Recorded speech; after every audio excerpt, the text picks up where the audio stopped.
साथियों नमस्कार। उम्मीद करता हूँ आपकी तैयारी अच्छी चल रही होगी, बेहतर चल रही होगी।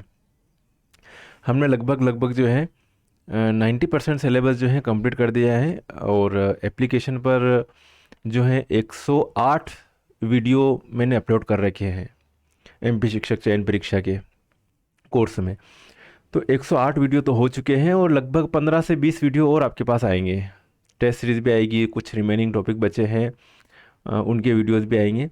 तो लगभग जो है आपका कोर्स जो है मैंने बताया था तय शेड्यूल के अनुसार कि 5 जुलाई तक आपका कोर्स हो जाएगा। तो 5 जुलाई तक तो आपका कोर्स हो ही रहा है।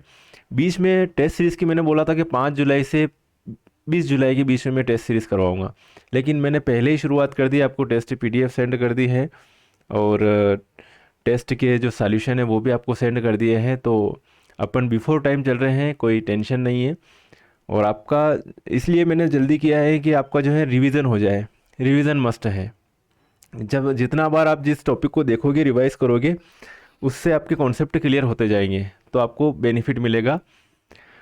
चलिए आज शुरुआत करते हैं। आज जो टॉपिक लेके आए हैं वो है लेके आए ऑर्गेनोमेट्रिक केमिस्ट्री का, कार्बधात्विक यौगिक का। इसके MCQs करते हैं और इनके कॉन्सेप्ट भी देखते हैं। जिन साथियों ने MP शिक्षक चयन परीक्षा का जो कोर्स ले रखा है वो सिस्टेमेटिक तरीके से करते रहें। कई के मेरे पास कॉल आते हैं कि सर इसके अलावा करने की ज़रूरत है क्या। अगर आपकी मर्ज़ी हो तो कुछ अपने हिसाब से करना चाहो तो कर सकते हो, अदरवाइज़ जो है पहले ये टॉपिक जो मैंने बताए हैं वो पूरे कंप्लीट कर लीजिएगा, क्योंकि जो मैंने चीज़ें बताई गई हैं वो सिलेबस के अकॉर्डिंग है, लाइन टू लाइन सारी चीज़ें कंप्लीट करवाई हैं। तो इसी में से जो है पेपर पूरी तरह से आने की संभावना रहेगी। बस कॉन्सेप्ट पेपर में क्या आते हैं, कॉन्सेप्ट आते हैं, तो कॉन्सेप्ट आपके क्लियर हैं तो आप को कोई प्रॉब्लम ही नहीं आएगी पेपर में।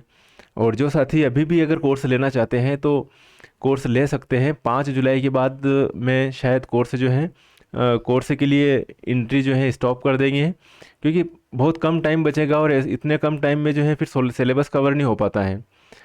तो अभी भी समय है। टेस्ट सीरीज़ भी मिल रही है, टेस्ट सीरीज सॉल्यूशन भी मिल रहे हैं, PDF नोट्स भी मिल रहे हैं और वीडियोज़ भी मिल रहे हैं, और बहुत कम जो है फीस में आपको जो है सारी चीज़ें अवेलेबल हो रही है।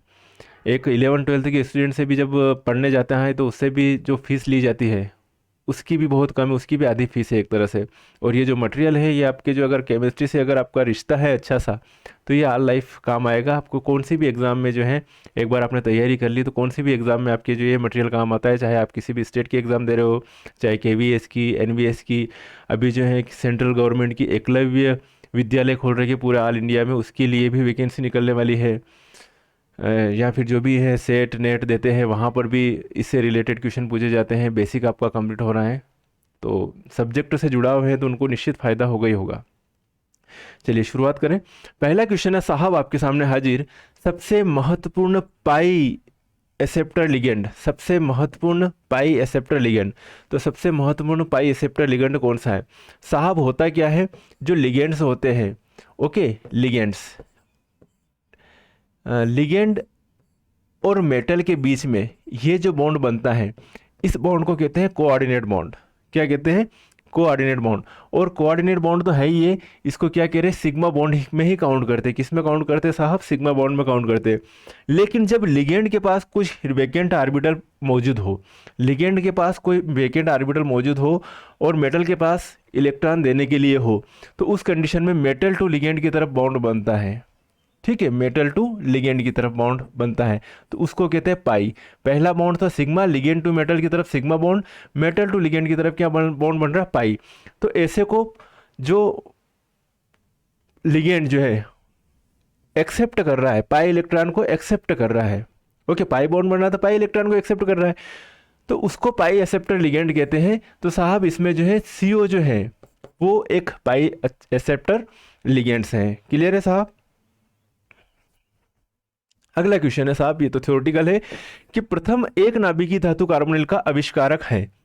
प्रथम एक नाभिकीय धातु कार्बोनिल का किसने बताया था? तो एमोंड ने बताया था। किसने बताया था साहब? एमोंड ने।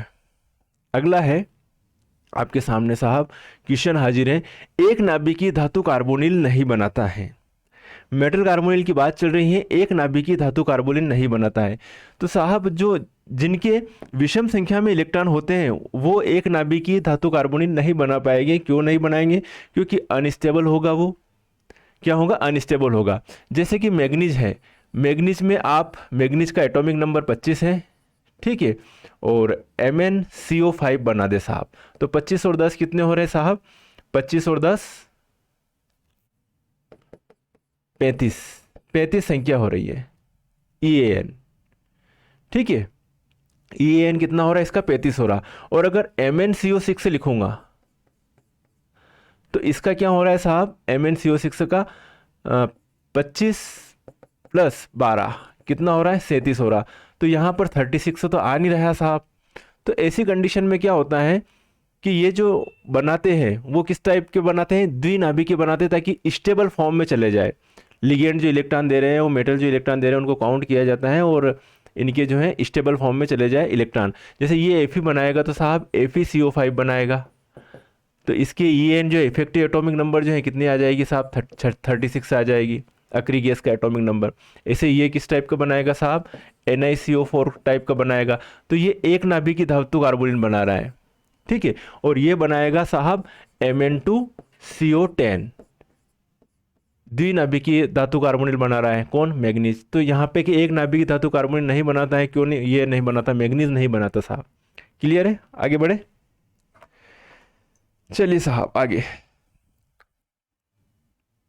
मैग्नीज आपके सामने हाजिर है। C2H4FeCO3 का प्रभावी परमाणु क्रमांक क्या है? इफेक्टिव एटॉमिक नंबर क्या है साहब? C2H4FeCO3, तो यहां पर एक तो ये भी लिगेंड है और एक ये लिगेंड है। C2H4 को आप ऐसे लिख सकते हैं CH2 डबल बॉन्ड CH2। ये इलेक्ट्रॉन डोनेट कर रहा है किसको? मेटल को। तो इसका जो है इसका एटॉमिक नंबर कितना है? 26 नंबर। तो इसका हो गया। 3 लिगेंड है साहब, तो 26 प्लस 3 दूनी 6, और ये भी कितने दे रहा? 2 इलेक्ट्रॉन दे रहा। तो 26 और 2 28, और 6 कितने हो रहे? 28 और 6 34 हो रहे। तो 34 आएगा कि C2H4FeCO3 का प्रभावी परमाणु अंक कितना है साहब? यहाँ पे 34 आ रहा है साहब। क्लियर है? ओके साहब। अगला क्वेश्चन आपके सामने हाजिर है। C6H5 थ्राइस CNA में निम्न प्रकार का किस प्रकार का कार्बधात्विक यौगिक है साहब? ये कार्बधात्विक मतलब जिसमें कार्बन से सीधे क्या जुड़ा हुआ हो? धातु जुड़ा हुआ हो, उनको ऑर्गेनोमेटेलिक कंपाउंड कहते हैं, कार्बधात्विक कहते हैं। तो यहाँ पर ये C है और ये Na है, तो ये इनके बीच वाले बॉन्ड, ये वाला बॉन्ड है ना, इस वाले बॉन्ड की कार्बन और निम्न प्रकार का कार्बधात्विक यौगिक किसका है?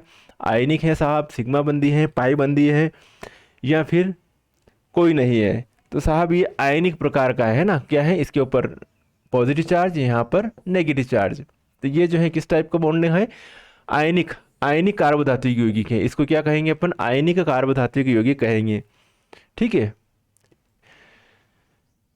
क्योंकि ये जो फेनिल के जो है, बेंजीन के जो है, ये इलेक्ट्रॉन है, इनसे कोई लेना देना नहीं है इसमें। ये कोई बॉन्ड फॉर्मेशन में पार्टिसिपेट नहीं कर रहे, मेटल से डायरेक्टली जुड़े हुए ही नहीं है। तो ये जो है किस टाइप का? आयनिक कार्बधात्विक यौगिक है।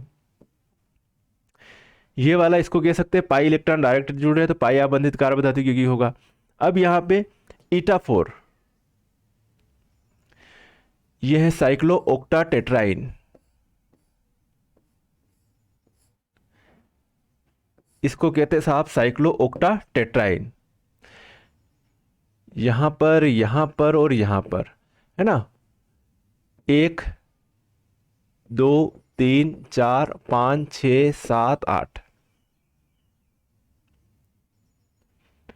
135 है ना, साइक्लोओक्टाट्राइन।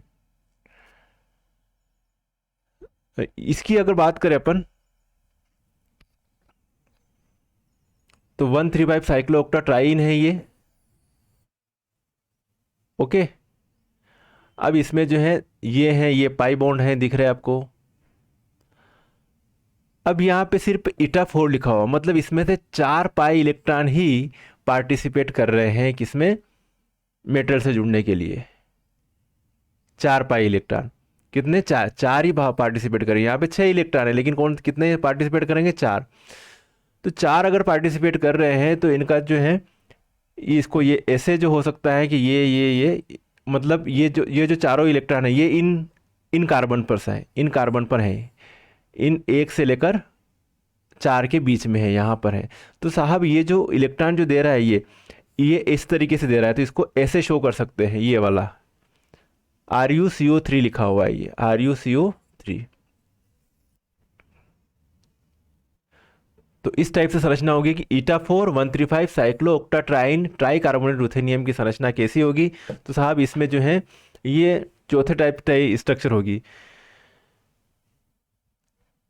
क्योंकि पाई इलेक्ट्रॉन मेटल को दिए जा रहे हैं। तो ये तो इसमें तो गलत बता रखा है, ये इसमें इधर से मिल ही नहीं रहे भैया, कंडीशन ही नहीं है। ये वाली भी कंडीशन होगी नहीं, कौन सी कंडीशन होगी, ये वाली कंडीशन होगी। चलिए आगे बढ़ते हैं। NiCO4 का प्रभावी परमाणु अंक क्या है, effective atomic number tetra carbonyl nickel का। तो साहब निकिल का जो एटॉमिक नंबर है मालूम है अपने को कितना है, निकिल 28 होता है। 4 लिगेंड है CO लिगेंड, तो 4 दूनी 8, तो 28 + 8 कितना हो गया, 36 हो गया। तो चौथा वाला इसका ऑप्शन सही है। ओके, अगली बात करते हैं। KB C6H54 का नाम है, इसका नाम क्या है साहब, IUP से नाम क्या है। तो potassium tetraphenyl borate, potassium tetraphenyl borate third इसका IUP से नाम हो जाएगा। ठीक है, इसके ऊपर फेनिल के ऊपर नेगेटिव चार्ज आता है, तो 4- हो जाएगा, है ना, 4- और ये एक 1+, है ना, 1+।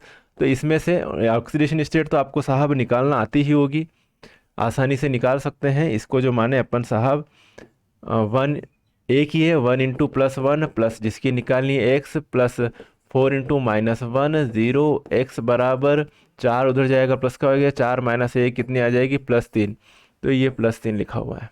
तो पोटेशियम टेट्राफेनिल बोरेट थर्ड है इसका नाम। अगला है साहब आपके सामने 13 से तात्पर्य है कि धातु के लिगेंड में जुड़े कार्बनों की संख्या कितनी है। क्या बात है, धातु से जुड़े कार्बनों की संख्या। तो जब भी 𝜂3 लिखा हुआ है तो 3 है, 4 लिखा हुआ अभी जैसे कि 4 लिखा हुआ तो 4 कार्बन अटैच है एक तरह से, 6 है तो 6 लिख सकते हैं। तो यहाँ पर 𝜂3 मतलब क्या हो गया, से तात्पर्य है कि धातु से लिगेंड से जुड़े कार्बनों की संख्या कितनी है साहब, 3 है। याद रहेगा साहब, 𝜂3 है। मेरी बात समझ में आ गई। अगलो है आपके हमें अणुचुंबकीय कार्बोनिल। एक तो होते साहब प्रतिचुंबकीय और एक है अणुचुंबकीय। अणुचुंबकीय को पैरामैग्नेटिक कहते हैं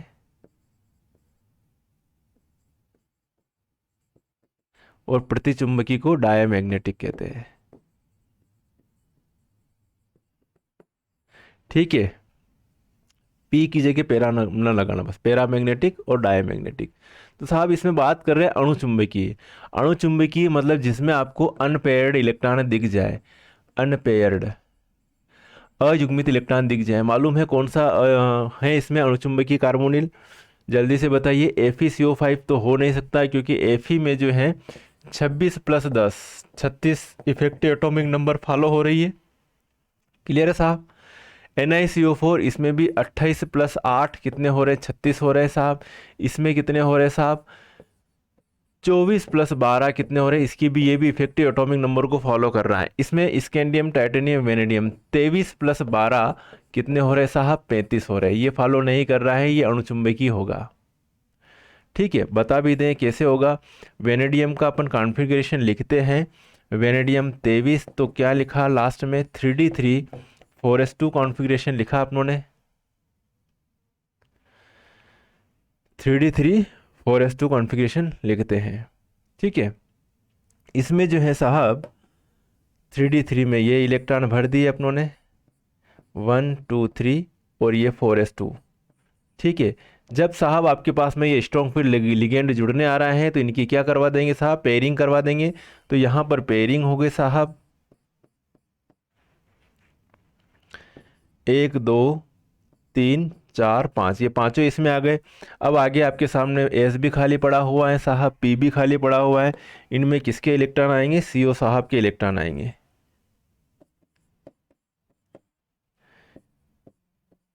ये 6 सीओ जिनके इलेक्ट्रॉन इनमें ऑर्बिटल्स में आएंगे। हाइब्रिडाइजेशन इसमें D2sp3 हाइब्रिडाइजेशन होगा, इनर ऑक्टाहेड्रल कॉम्प्लेक्स बनाएगा ये। और साहब इस अनपेयर्ड इलेक्ट्रॉन की वजह से ये साहब जो है क्या है साहब? पैरामैग्नेटिक है, अणुचुंबकीय है। ठीक है, मेरी बात समझ में आ गई ना? अब इसमें इनकी कंडीशन जो है, इनमें क्या होगा? इनमें अलग ये होगा, क्या होगा? इनमें अनपेयर्ड इलेक्ट्रॉन मिलेगा ही नहीं, और अनपेयर्ड इलेक्ट्रॉन मिलेगा ही नहीं, तो साहब ये जो क्या होंगे, क्या होंगे साहब? ये जो है प्रतिचुंबकीय होगा, डायमैग्नेटिक होगा। चलिए आगे बढ़े, बढ़ना तो है ही साहब। VCO6 जो है अणुचुंबकीय कार्बोनिल है। अगला है क्वेश्चन आपके सामने हाजिर। मुक्त मूलक द्वारा कार्बधातुक यौगिक प्राप्त करने के लिए मुक्त मूलक प्राप्त किया जाता है। मुक्त मूलक द्वारा कार्बधातुक यौगिक प्राप्त करने के लिए, मुक्त मूलक प्राप्त करने के लिए फ्री रेडिकल जो प्राप्त करते हैं साहब, फ्री रेडिकल जो मिलते हैं वो कहाँ से मिलते हैं? टेट्राएथिलेट से मिलेंगे। ठीक है, और क्यों? मुक्त मूलक बनाने के लिए क्या है? समान विदलन होना चाहिए, होमोलाइटिक बॉन्ड फिजन होना चाहिए, जो यहाँ पर होगा। ठीक है, इनका आकार जो है यहाँ पर तो positive negative, positive negative, positive negative, but यहाँ पर जो टूटेगा वो बॉन्ड वो बीच में से टूटेगा, तो टेट्राएथिलेट जो है प्राप्त करते हैं के लिए मुक्त मूलक प्राप्त करते हैं, इससे प्राप्त कर सकते हैं। चलिए आगे, अगला क्वेश्चन आपके सामने हाजिर है। धातु हेलोजन विनिमय, क्या हुआ? धातु हेलोजन विनिमय, मेटल हेलोजन चेंज हो रहा है ना, मेटल हेलोजन विनिमय अभिक्रिया द्वारा कार्बधातुक यौगिक प्राप्त करने के लिए सर्वाधिक महत्वपूर्ण है। कौन है सबसे महत्वपूर्ण इसमें?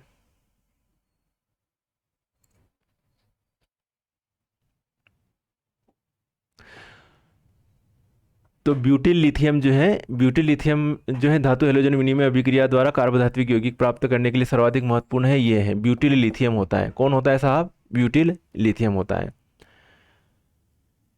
चलिए साहब आगे बढ़े, अगला है C4H9Li। ठीक है साहब, C4H9Li प्लस फेरोसिन की रिएक्शन करवा रहा है इसके साथ में।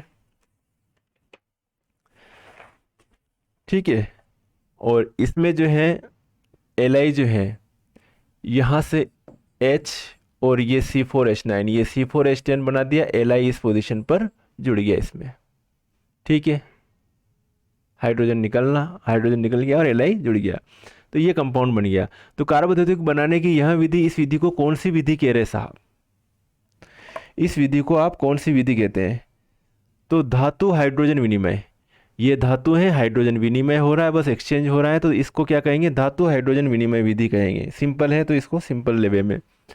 अगला है आपके सामने क्वेश्चन साहब, Al2CH36 में एल्यूमिनियम परमाणु में पाए जाने वाला संकरण है। ठीक है, तो जैसे कि आप B2H6 की स्ट्रक्चर बनाते हैं उसी टाइप से आप देखोगे कि Al और ये CH3, ये CH3, ये Al, ये CH3, ये CH3 और ये CH3 और ये CH3।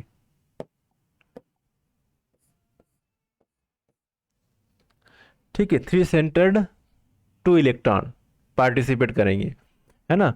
मतलब ये जो इलेक्ट्रॉन है, ये 2 इलेक्ट्रॉन ही है इसके पास। एल्यूमिनियम के वैलेंसी शेल में जो है बोरान एल्यूमिनियम के 3 इलेक्ट्रॉन होते हैं, तो एक यहाँ पे काम आ रहा है, एक यहाँ पे, एक यहाँ पे, तो यहाँ पे क्या है भैया? 2 इलेक्ट्रॉन ही है, तो ये इधर भी है, इधर भी है, तो 2 सेंटर्ड 3 सेंटर्ड 2 इलेक्ट्रॉन। तो और यहाँ पर जो हाइब्रिडाइजेशन जो होगा, इसमें सभी ऑर्बिटल पार्टिसिपेट कर रहे थे। हाइब्रिडाइजेशन कौन सा होगा साहब? इसमें sp3 हाइब्रिडाइजेशन होगा। कौन सा हाइब्रिडाइजेशन होगा? sp3। तो चौथे का कौन सा आएगा साहब? sp3 आएगा, 14वें का, सॉरी, चौथा आएगा sp3 हाइब्रिडाइजेशन आएगा। क्लियर है?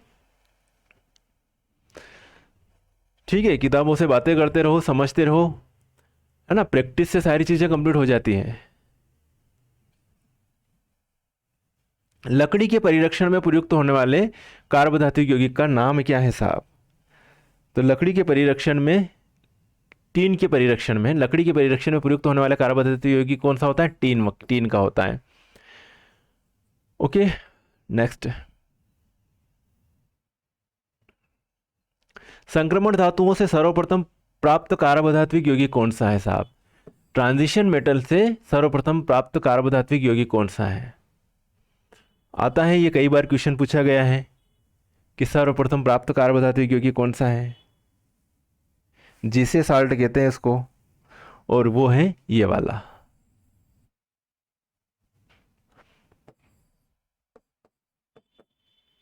PT Cl Cl Cl CH2 double bond CH2, ये है साहब। तो संक्रमण धातु से सर्वप्रथम प्राप्त कार्बधात्विक यौगिक ये जैसे साल्ट है। चलिए वापस अगला क्वेश्चन यही आ गया कि जिससे लवण है, जिससे सॉल्ट किसे कहते हैं साहब? तो इसी को कहते हैं अपन, ये जिससे लवण है। आगे बढ़े साहब। ईटा 5C5H5 TiCl2 का कलर कौन सा होता है साहब? बताइए इसका कलर कौन सा होता है? इसका गहरा लाल कलर होता है ना? टाइटेनियम है इसमें, टाइटेनियम, और इसका कलर कैसा होता है? गहरा लाल कलर होता है। ठीक है, इसमें टाइटेनियम के पास में एक अनपेयर्ड इलेक्ट्रॉन प्रेजेंट रहता है। चलिए आगे बढ़े। 18 इलेक्ट्रॉन नियम का पालन न करने वाला ऑर्गेनोमेटलिक कंपाउंड कौन सा है? देखो साहब, अगर आपको EN निकालना आती है, कहाँ चले गए यार, आगे चले गए साहब। ऑर्गेनोसल्फर कंपाउंड, ऑर्गेनोमेटलिक, चलो यहाँ पे थे।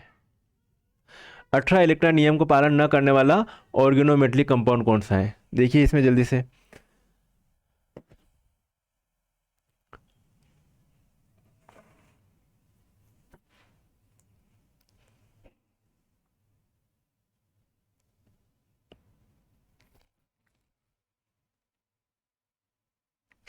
चलो, ये इसकी एटॉमिक नंबर कितना है? 26 प्लस CO3 है तो 26 प्लस 6, 3 है ना, तो 6 इलेक्ट्रॉन इसके हो गए। 26 प्लस 6 कितने हो गए? 32, और 4 इलेक्ट्रॉन ये दे रहा साहब, तो ये 36 हो गए। 4 इलेक्ट्रॉन ये देगा, अभी बात करी थी, है ना? 4 इलेक्ट्रॉन ये दे देगा, तो ये हो जाएगा 26 प्लस 6 प्लस 4, 36 हो गए।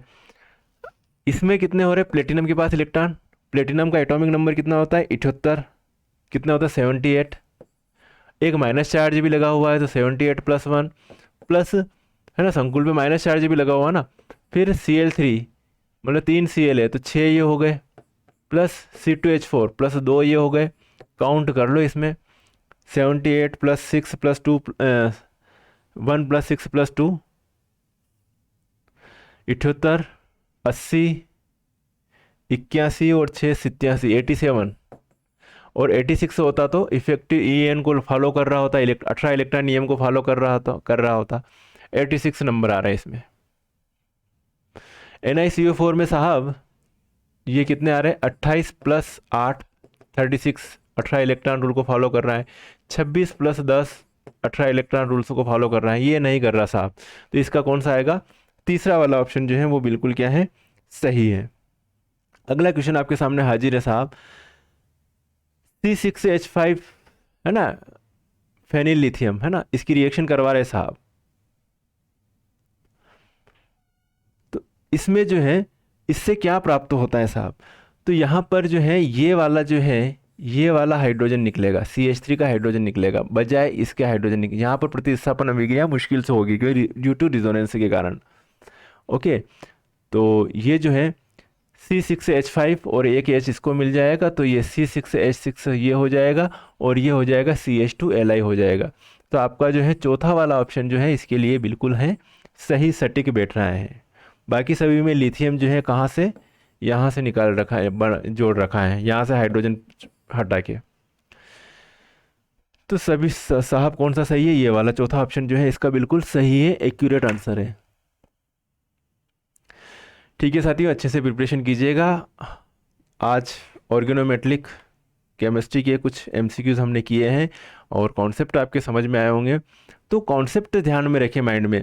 जैसे कई सारे क्वेश्चन है, यहाँ पर ये क्वेश्चन करवा रहा, तो यहाँ पे आपको सेम टू सेम ऐसा क्वेश्चन नहीं है, इससे रिलेटेड क्वेश्चन आया तो आपको निकालना आना चाहिए 18 इलेक्ट्रॉन नियम के अनुसार ये जो है कि कौन सा कार्बोधात्विक यौगिक पालन कर रहा है, कौन सा नहीं कर रहा है। तो इस टाइप से कॉन्सेप्ट आपके क्लियर होने चाहिए।